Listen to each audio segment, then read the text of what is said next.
I never thought a propane tank would become the center of my life's most satisfying revenge. But when you run a home heating oil and propane delivery service in Rutland, Vermont, you learn that winter brings out either the best or the absolute worst in people. My name is Jeremy Thompson, and I have been delivering fuel to homes across central Vermont for the past 8 years. The job pays well enough, keeps me active, and honestly, most customers are genuinely grateful when I show up with a full tank during a cold snap. Most customers. Then there was Brenda Patterson, the self-appointed queen of Maple Ridge Estates, a gated community just outside downtown Rutland that housed about 200 families in cookie-cutter colonials, with perfectly manicured lawns and homeowners association rules thick enough to use as a doorstop. I first encountered Brenda on a Tuesday morning in early February. The weather forecast had been calling for a major nor'easter to hit Vermont by Thursday evening, and my dispatch board was completely lit up with emergency delivery requests. Everyone wanted their tanks topped off before the storm hit, which made perfect sense. The last thing anyone needs during a blizzard is to run out of heat. I pulled my delivery truck up to 47 Birch Lane at exactly 9:15 in the morning.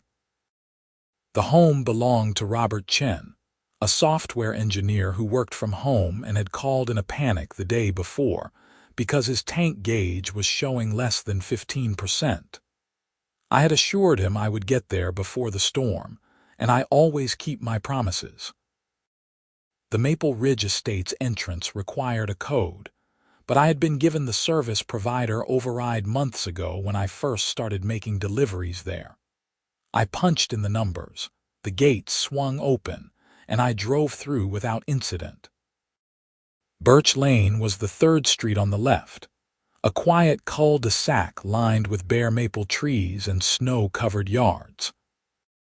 I was backing my truck into the Chen driveway, carefully positioning it so my hose would reach the fill pipe on the side of the house, when a silver BMW SUV came screeching around the corner and stopped directly behind my truck, blocking me in completely. A woman in her mid-40s jumped out. She wore a puffy white coat that probably cost more than my monthly rent, designer boots that had clearly never seen actual snow before this winter, and an expression of pure outrage that seemed permanently etched into her face. Her blonde hair was pulled back so tight it looked painful, and she had the kind of spray tan that reminded me of a basketball. "Excuse me," she shouted, marching toward my truck. "Excuse me, you cannot park here." I rolled down my window and gave her my professional smile, the one I reserved for difficult customers. "Good morning, madam. I am just making a delivery to this residence. I will be out of your way in about 20 minutes. "I do not care what you are doing," she snapped. "You are blocking the street. This is unacceptable. You need to move your vehicle immediately." I glanced behind me. The cul-de-sac was wide and empty. My truck was not blocking anything except her apparent desire to drive directly past this particular house at this particular moment. "Madam, I am legally parked in the homeowner's driveway making a scheduled delivery. I cannot move the truck while I am pumping propane. It is a safety issue." Her face turned an impressive shade of red. "Do you know who I am?" "I am Brenda Patterson, president of the Maple Ridge Estates Homeowners Association, and according to our community guidelines, all commercial vehicles must be parked in designated service areas, not in residential driveways." This was news to me. I had been making deliveries to Maple Ridge for over a year without anyone mentioning designated service areas. "Madam, I deliver heating fuel. People need heat. Their tanks are attached to their houses. I have to park near the house to make the delivery." "Then you should have contacted the HOA board to arrange proper parking accommodations," Brenda said, crossing her arms. "I am going to have to write you up for violation of community standards." I took a deep breath and counted to 5 in my head. "Madam, I am happy to speak with the HOA about any concerns, but right now I have a customer who needs propane before the storm hits. If you could just move your vehicle, I will complete this delivery and be on my way." "I will not move my vehicle until you move yours," she said, actually stamping her foot like a toddler. "You are in violation, and I will not enable rule-breaking behavior." This was getting absurd. I pulled out my phone and called Robert Chen, who answered on the second ring. "Hey Robert, it is Jeremy from Valley Fuel. I am in your driveway ready to fill your tank, but I have a situation. Is there any chance you can come outside for a minute?" Robert appeared at his front door 30 seconds later, looking confused. He was a thin guy in his 30s, wearing sweatpants and a hoodie, clearly in the middle of a workday. "What is going on?" Brenda immediately pivoted toward him. "Robert, I am glad you are here. This delivery person is in violation of HOA parking guidelines. All commercial vehicles must use the designated service entrance." Robert blinked at her. "Brenda, he is delivering propane to my house. My tank is literally right there." He pointed to the white propane tank visible on the side of his house. "Where else is he supposed to park?" "The service entrance is clearly marked on all community maps," Brenda said, her voice dripping with condescension. "If you had bothered to read the HOA handbook, you would know that." "I have lived here for 3 years," Robert said, his confusion turning to irritation. "No one has ever mentioned a service entrance. Every delivery I have ever gotten has parked in my driveway. Oil, propane, furniture, everything." "Well, the rules have always been there," Brenda insisted. "Just because they were not being enforced does not mean they do not exist. I am the president now, and I am ensuring compliance." I could see Robert's jaw clenching. "Brenda, there is a massive storm coming in 2 days. I need this propane. Can we please just let him do his job and discuss parking policies later?" "Rules are rules, Robert," Brenda said. "I will be submitting a formal violation notice to you as well for allowing unauthorized parking on your property." Robert looked at me, then at Brenda, then back at me. "Jeremy, how long will this take?" 20 minutes to pump the propane, maybe less," I said. "Fine," Robert said, turning to face Brenda directly. "Then she can wait 20 minutes. My house, my driveway, my delivery." Brenda's face went from red to almost purple. "You are both going to regret this. I have the authority to fine you, Robert. Up to $500 for violations like this." "Fine me then," Robert said, his voice cold. "But move your car so this man can do his job, or I will call the police and report that you are blocking a commercial vehicle from making an emergency delivery before a major storm." For a moment, I thought Brenda might actually explode. But instead, she spun on her designer boot heel, stomped back to her BMW, and pulled forward exactly 10 feet. Then she parked, got out, and stood there with her arms crossed, watching us like a disapproving school principal. I completed the delivery as quickly as possible while Brenda stared daggers at me the entire time.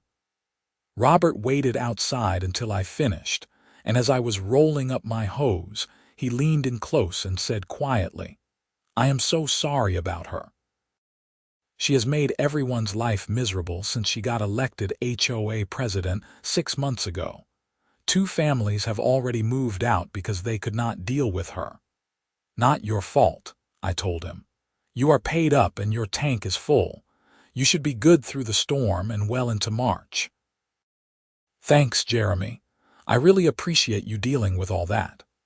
I gave him a nod, climbed back into my truck, and carefully maneuvered around Brenda's BMW. She followed me all the way to the gate in her vehicle, presumably to make sure I actually left the community. As I pulled out onto the main road, I checked her off as a strange encounter and moved on to my next delivery. That should have been the end of it. It was not. Over the next 2 days, I had 6 more deliveries scheduled in Maple Ridge Estates. Every single time I entered the community, Brenda appeared like some kind of HOA demon, blocking my truck and demanding I move to the mysterious service entrance that, as far as I could tell, did not actually exist. She called my company 4 times to complain.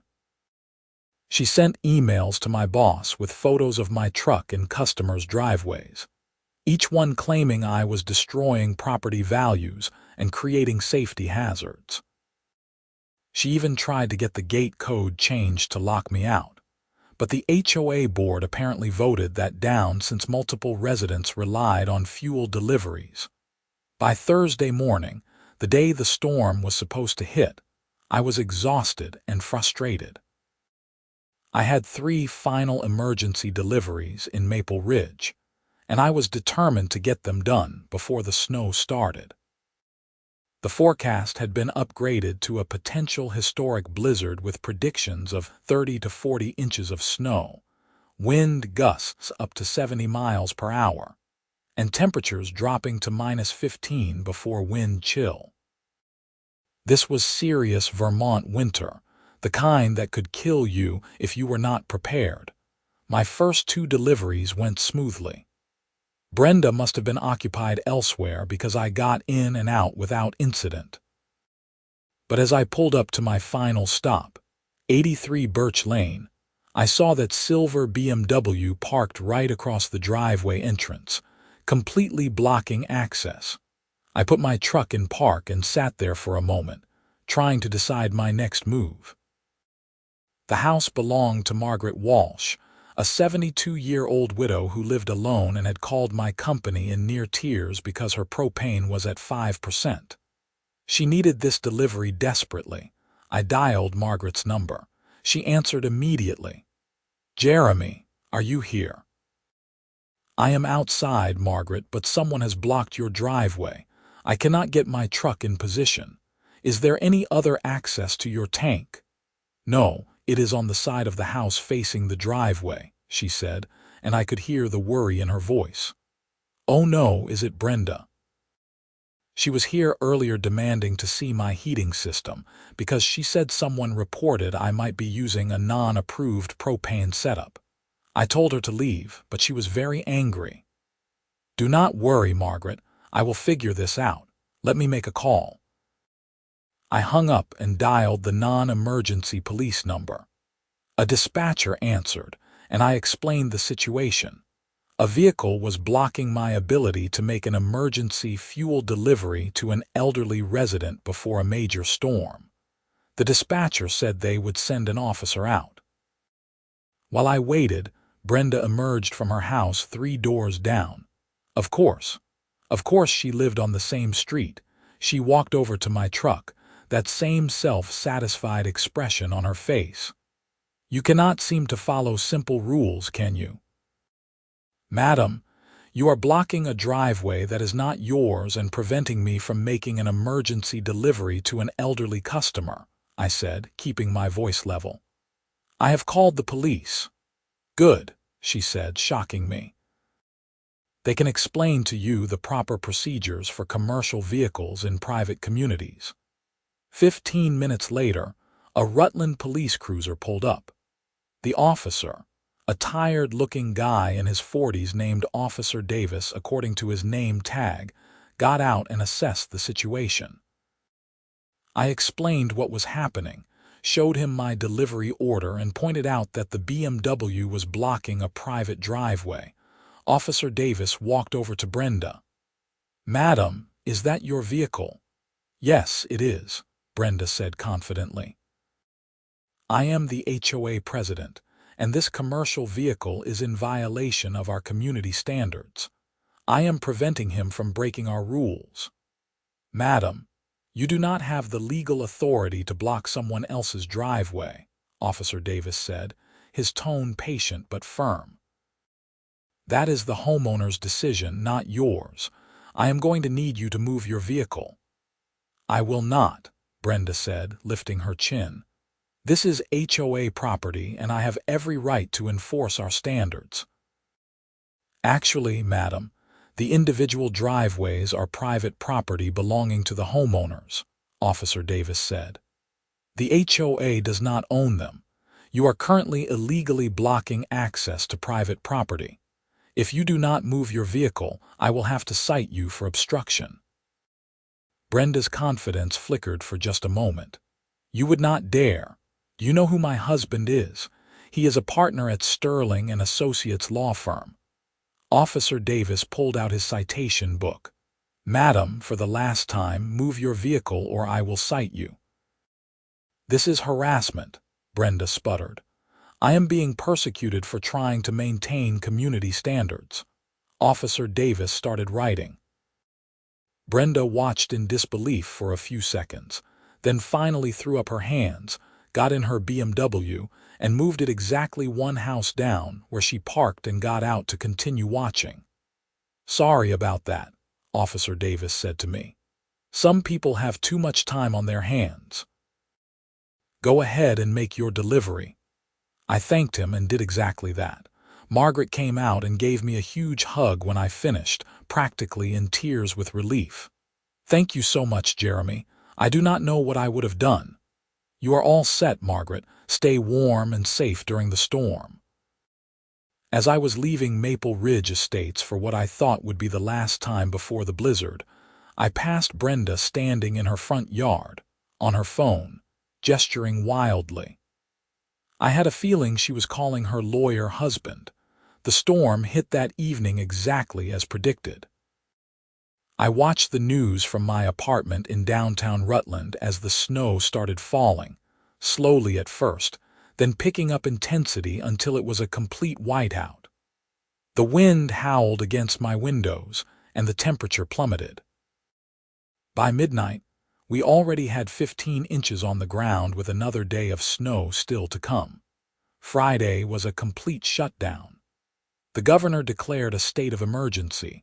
All roads were closed except for emergency vehicles, and people were told to stay inside unless absolutely necessary. I spent the day in my apartment, watching movies and periodically checking my work phone for messages.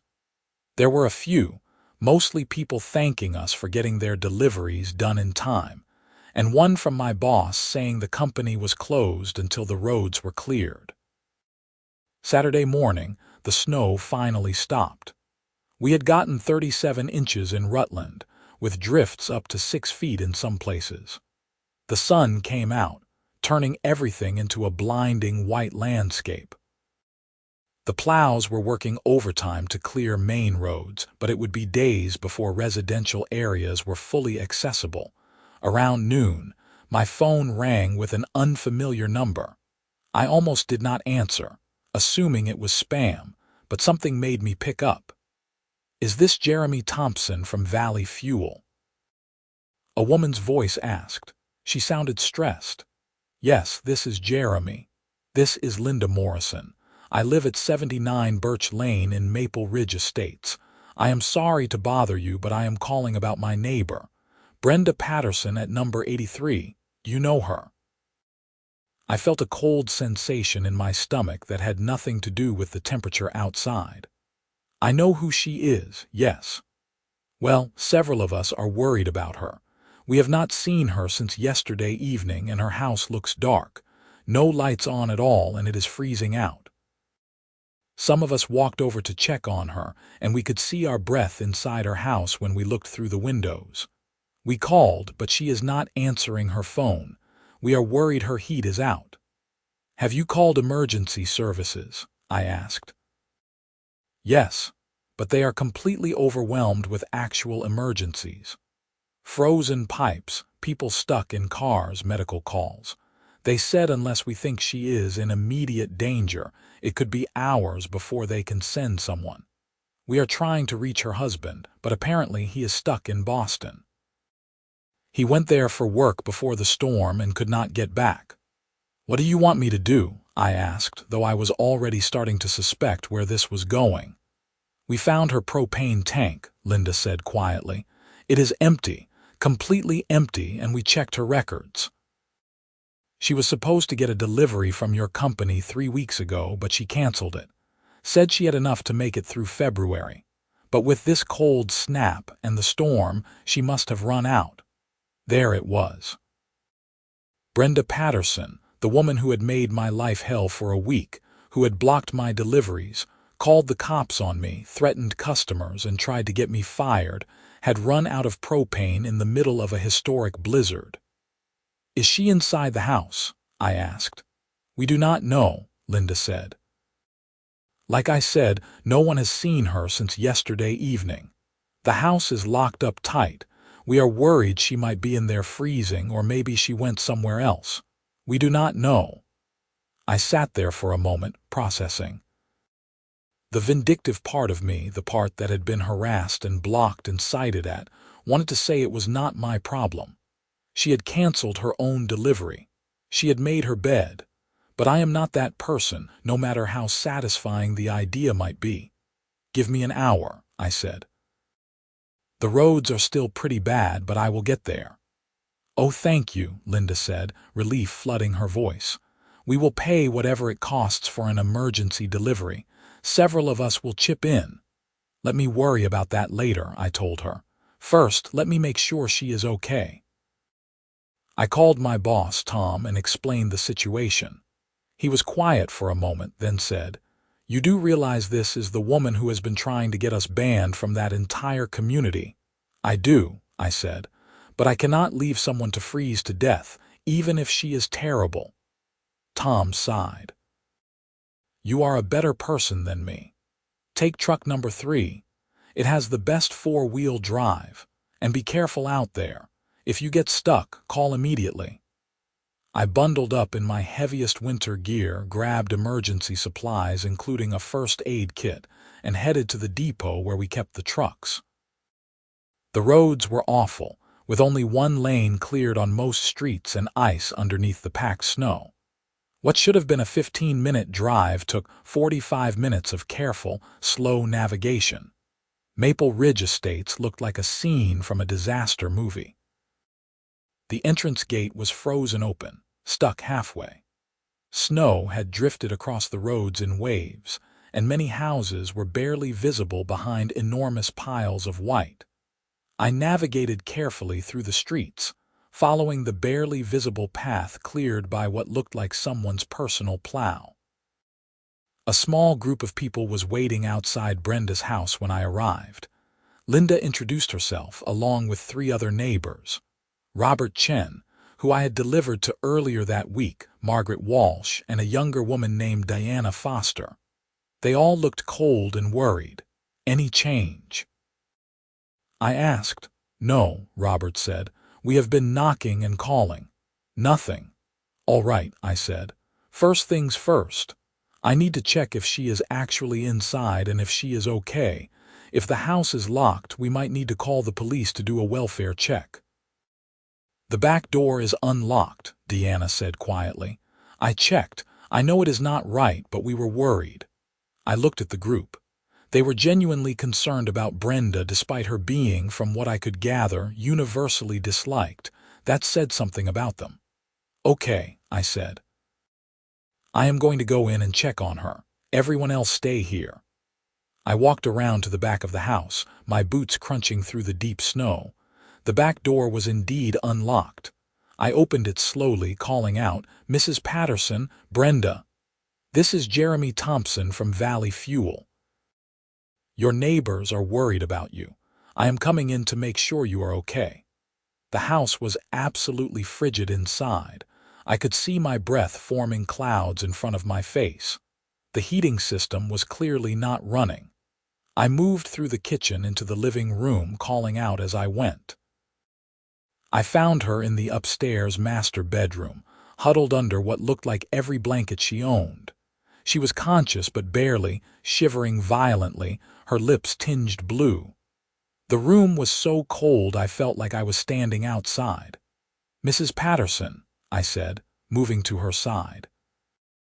"Brenda, can you hear me?" Her eyes focused on me slowly. "Cold," she whispered. "So cold." "I know," I said. "I am going to get you help. Just stay with me." I called down to the neighbors. I found her. She is alive but hypothermic. Someone call 911. Now." Robert came running up with his phone already out. I heard him talking to the emergency dispatcher, explaining the situation. Meanwhile, I checked Brenda's vital signs as best I could remember from my basic first aid training. Her pulse was there but slow. She was shivering, which was actually a good sign. It meant her body was still trying to warm itself. "The ambulance will be here in about 20 minutes, Robert said. "They said to keep her warm but not to warm her up too fast. No hot water or heating pads." "Got it," I said. I looked at Brenda, this woman who had made my life miserable, and made a decision. I am going to fill her tank. Even if they take her to the hospital, this house cannot stay like this. Pipes will freeze and burst, and the damage will be catastrophic.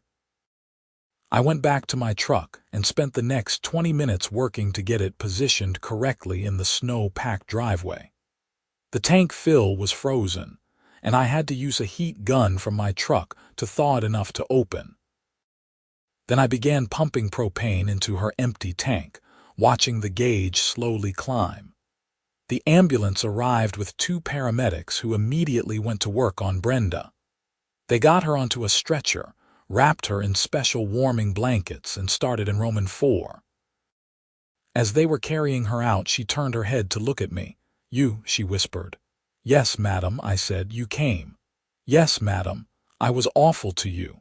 "Yes, madam, you were." Her eyes filled with tears. Why? I thought about that for a second. Because it was the right thing to do. The paramedics took her away. Linda and the other neighbors came up to me as I was finishing the propane delivery. "How much do we owe you?" Linda asked. "Nothing," I said. "This one is on me." "Jeremy, that is not right. You did not have to do any of this." "I know," I said. But I could not live with myself if I had not. Even if she drove me crazy, no one deserves to freeze to death. Margaret Walsh gave me another hug, tears streaming down her face.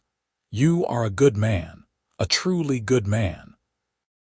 I finished filling Brenda's tank, got her heating system restarted, and waited until the house began to warm up. Robert helped me check for frozen pipes. We found 2 in the basement that had frozen but not burst yet.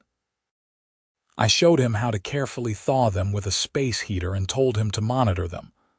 "Why is her tank empty?" Robert asked as we were working. "She is obsessive about rules and procedures. How did she let this happen?" "Your neighbor Linda said she canceled her delivery," I told him. "Thought she had enough to get through." Robert shook his head. "That is classic Brenda. She thinks she knows better than everyone, even the professionals." Over the next week, as Rutland slowly dug out from the blizzard, I heard updates about Brenda through Linda, who kept in touch. Brenda had spent 2 days in the hospital being treated for moderate hypothermia and frostbite on her fingers and toes. She would be fine, but the doctors said if she had been alone for another few hours, the outcome could have been very different. Her husband finally made it back from Boston and was apparently horrified by what had happened. He called my company to thank me personally and tried to pay me for the emergency delivery, but I declined. Some things are not about money. The real shock came 2 weeks after the storm. I got a call from Linda again, this time with surprising news. "Jeremy, I thought you should know. The HOA board held an emergency meeting last night. They voted to remove Brenda as president." "Really?" I said, genuinely surprised. "Really?" Once people found out what happened, that she had canceled her own propane delivery out of stubbornness and nearly died because of it. And then that you were the one who saved her after she had been so terrible to you. It was like a switch flipped. People started coming forward with all these stories about her abusing her authority, making up rules, harassing residents. The board decided she was a liability.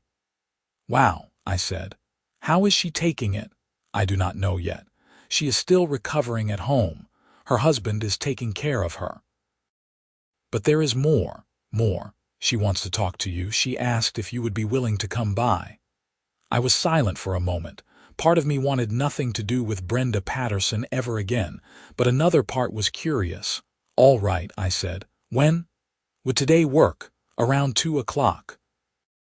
I agreed, and that afternoon found myself once again pulling up to 83 Birch Lane. This time, no one blocked my truck.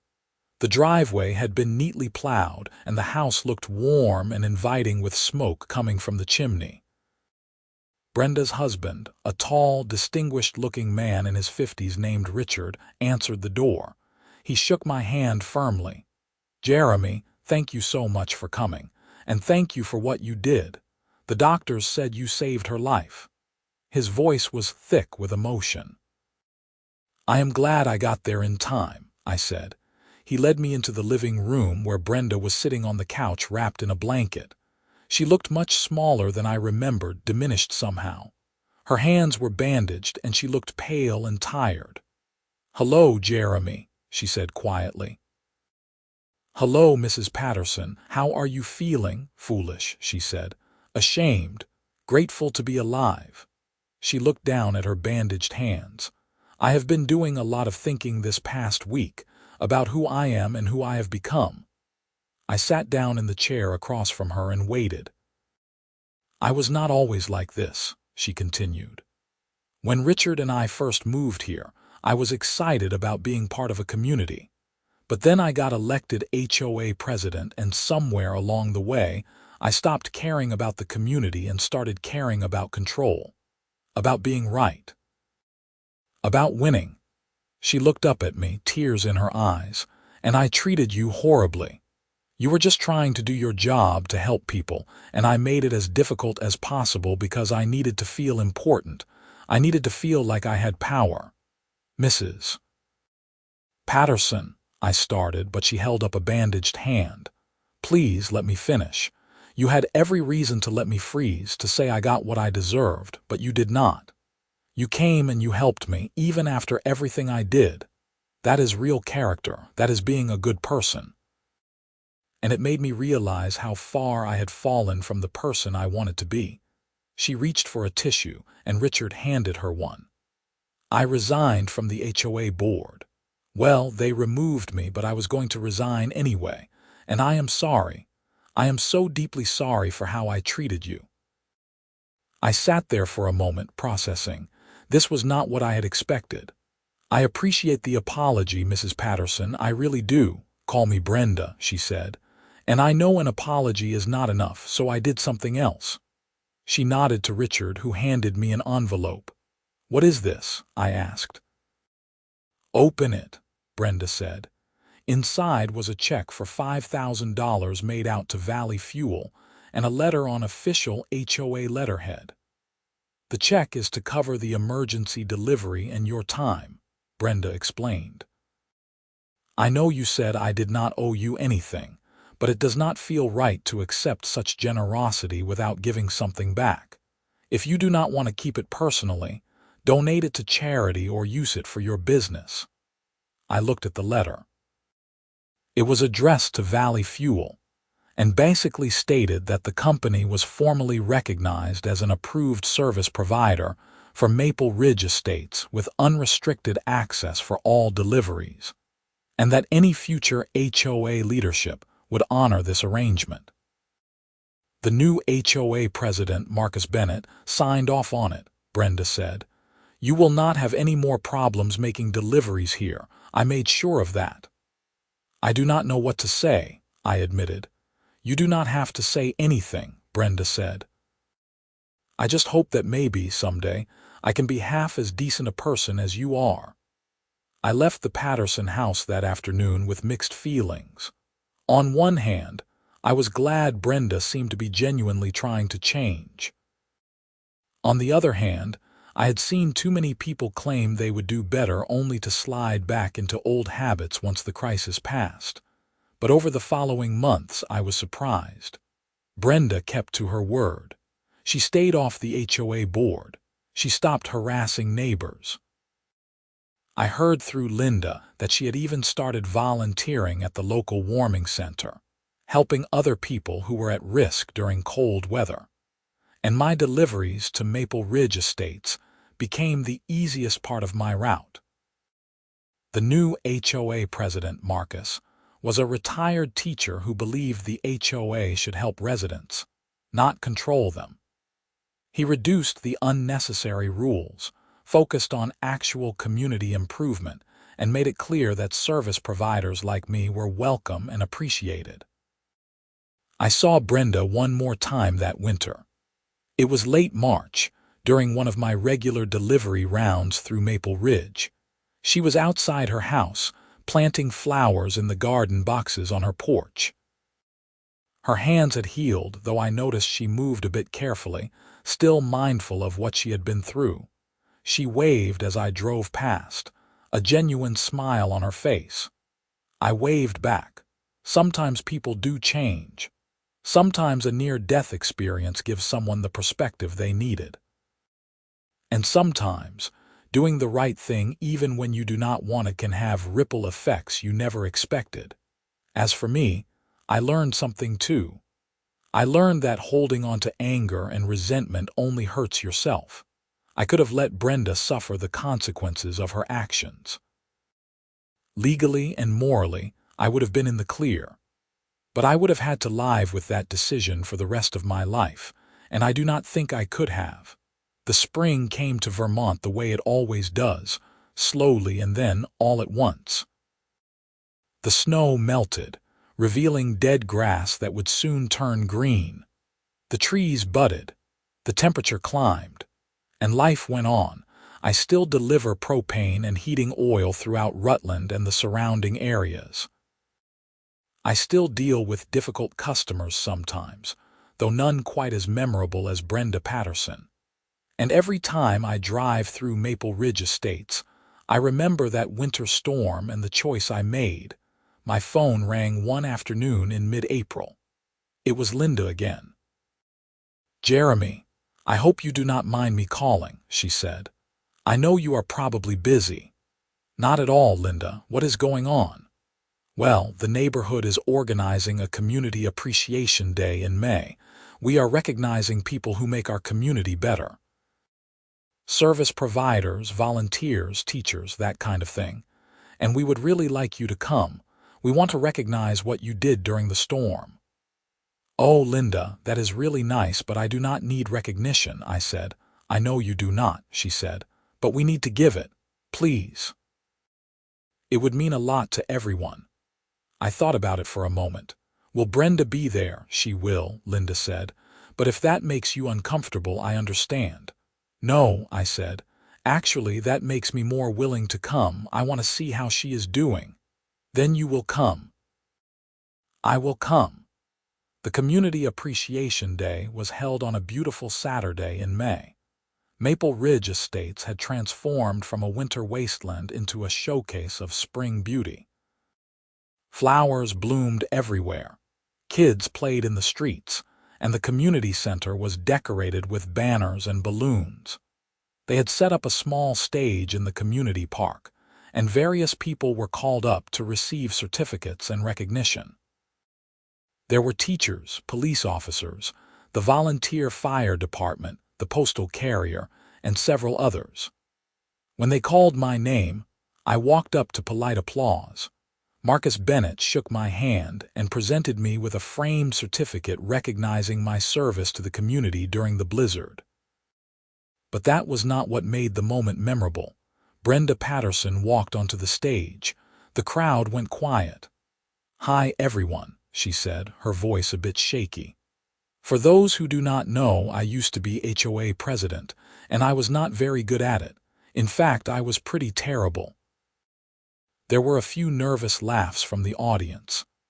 I let power go to my head, and I treated people badly, including Jeremy here.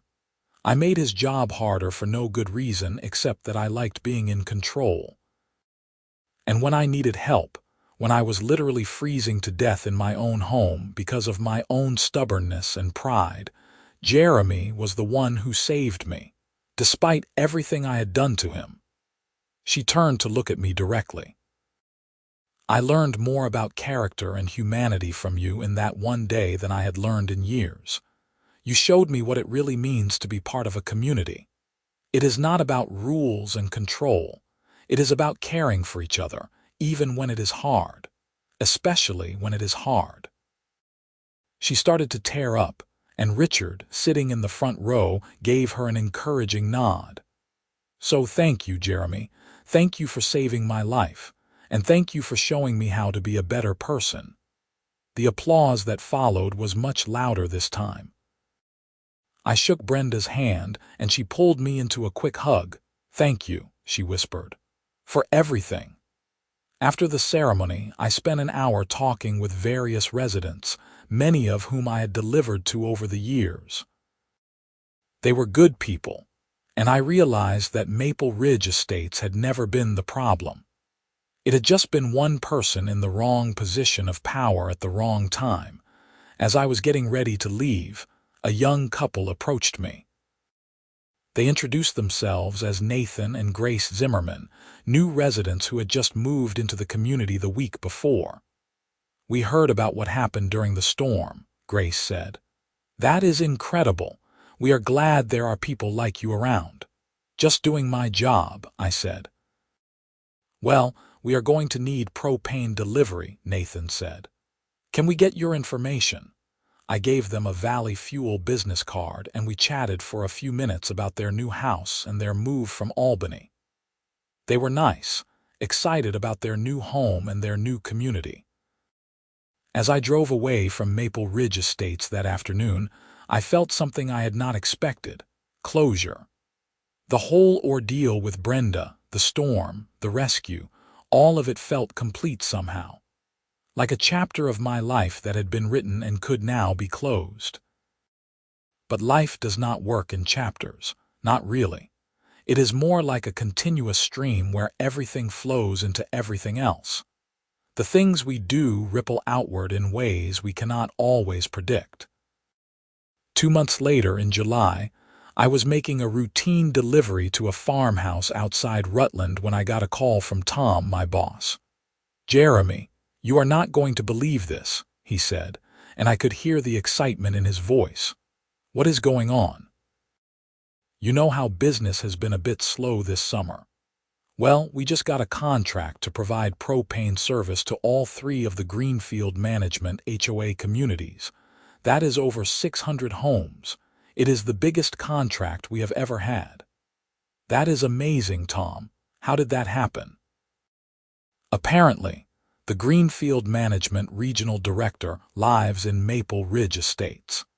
She heard about what you did during the storm and how you handled that whole situation with their former HOA president. She said any company with employees like you is the kind of company she wants to do business with.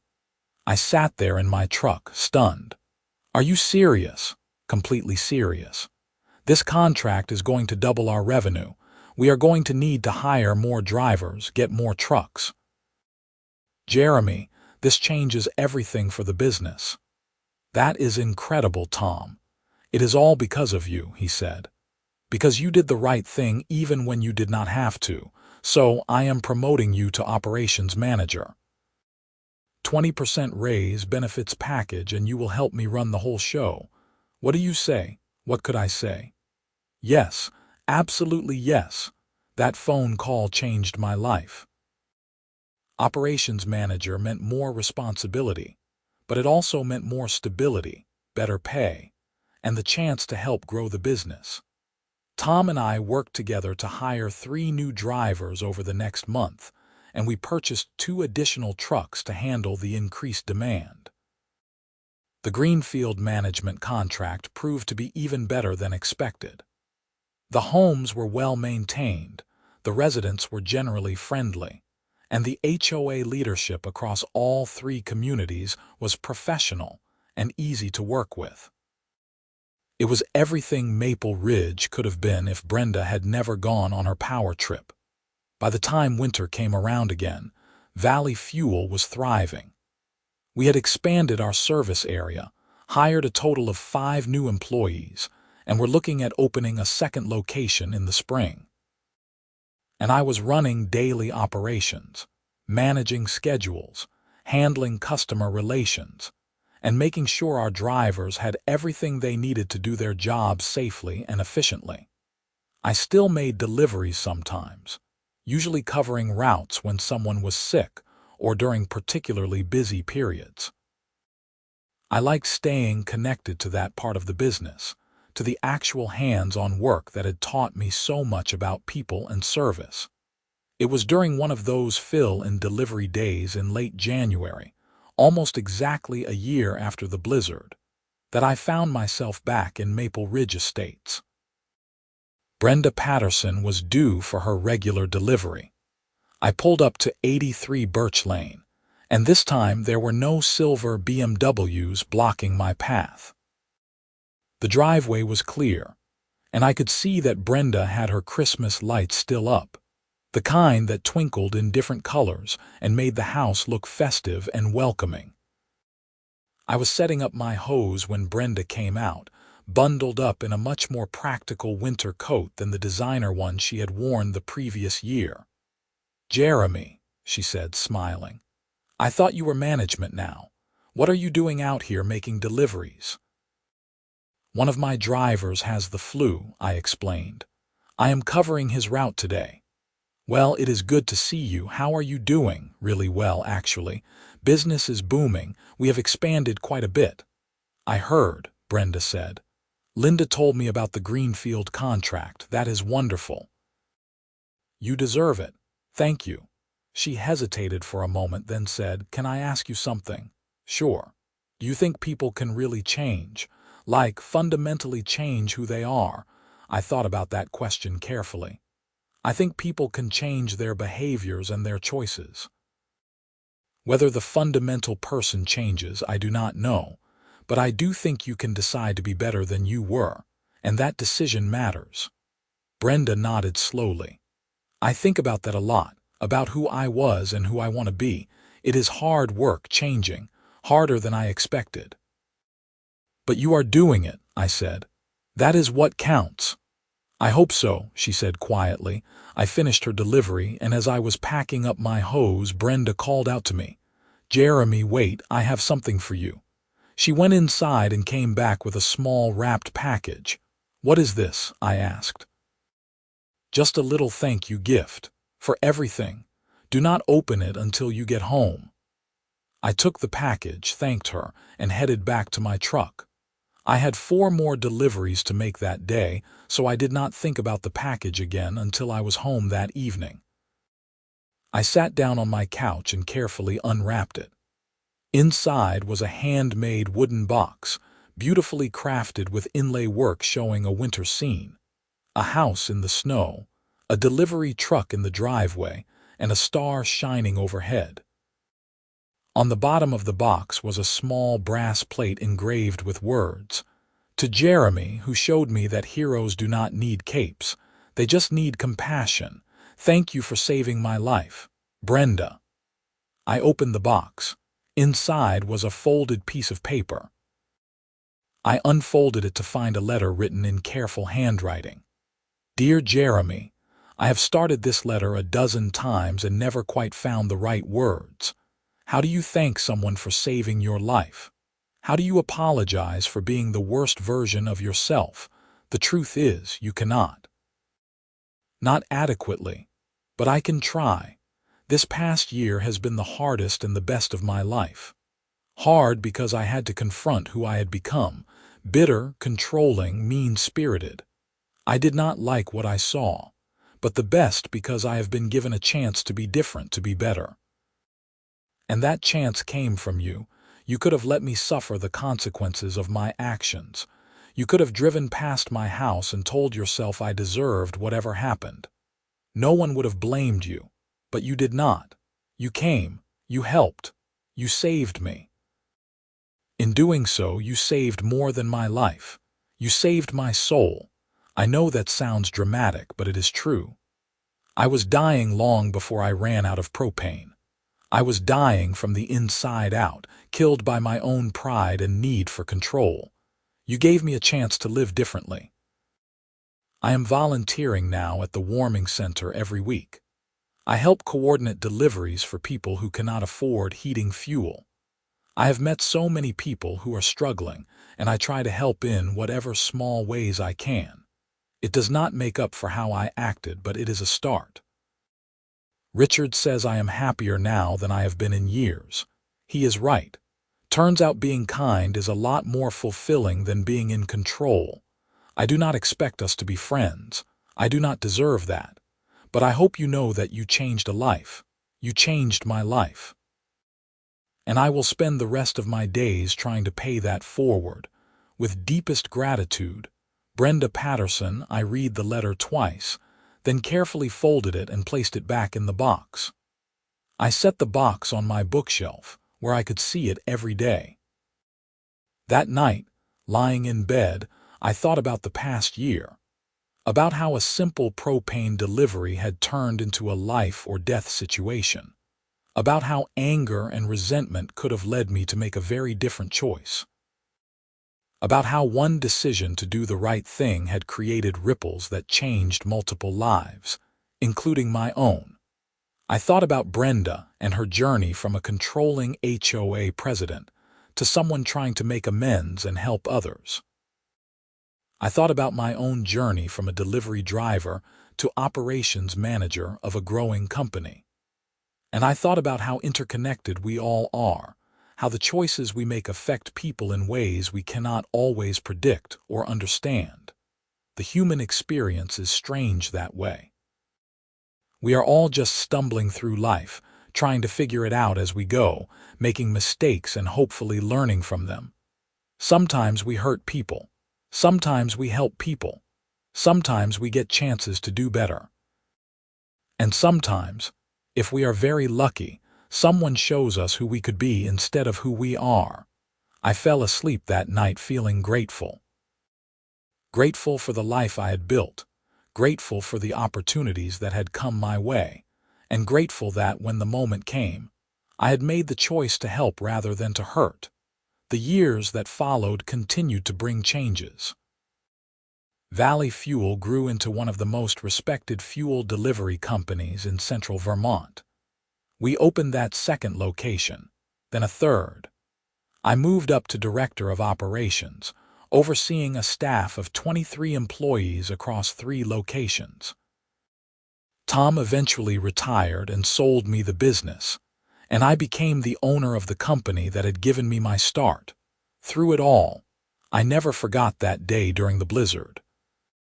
I never forgot the lesson it taught me about compassion, about doing the right thing even when it is hard, about how we treat people mattering more than we realize. I made it company policy that we would always prioritize emergency deliveries, especially for elderly customers or those in vulnerable situations. We established a hardship fund to help people who could not afford fuel during tough times. And we trained all our drivers to treat every customer with respect and dignity, no matter how difficult they might be. Because you never know. You never know when someone is one bad day away from a breakthrough. You never know when your choice to be kind might save more than just a life. Brenda and I stayed in occasional contact over the years. She never stopped volunteering at the warming center. She and Richard eventually moved to a smaller house, downsizing now that their kids were grown. But before they moved, she made sure to introduce me to the new owners of 83 Birch Lane and to tell them what great service they would get from Valley Fuel. The last time I saw her was at the warming center's annual fundraiser 5 years after the blizzard.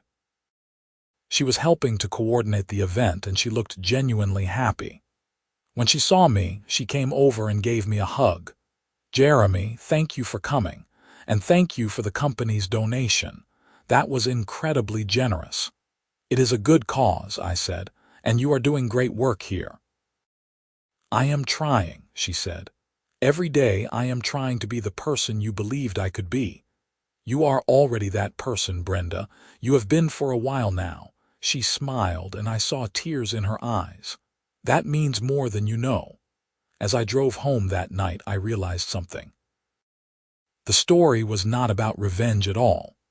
The title that had been in my head all those years ago, about letting her propane run empty, about getting back at her for all the trouble she caused, it was never the real story. The real story was about second chances, about choosing compassion over anger, about how the hardest moments can become the most meaningful, about how sometimes the people who are the most difficult are the ones who need help the most. I did not let Brenda's propane run empty out of spite. I filled her tank when it had already run empty when she needed it most, when she had given me every reason not to help. And that decision changed everything for her, for me, for everyone our lives touched afterward. That is the thing about being human. We are all capable of being both our worst and our best selves. We all have moments when we are Brenda, caught up in our own importance, hurting people without even realizing it. And we all have moments when we have to decide. Will we respond to cruelty with more cruelty, or will we choose to be better? I chose to be better. And it made all the difference. So yes, there was an HOA Karen who blocked my delivery van. Yes, she made my life difficult and treated me terribly. And yes, her propane did run empty during a historic blizzard, but the end of that story was not revenge. It was redemption, for both of us, and that is a much better story to tell.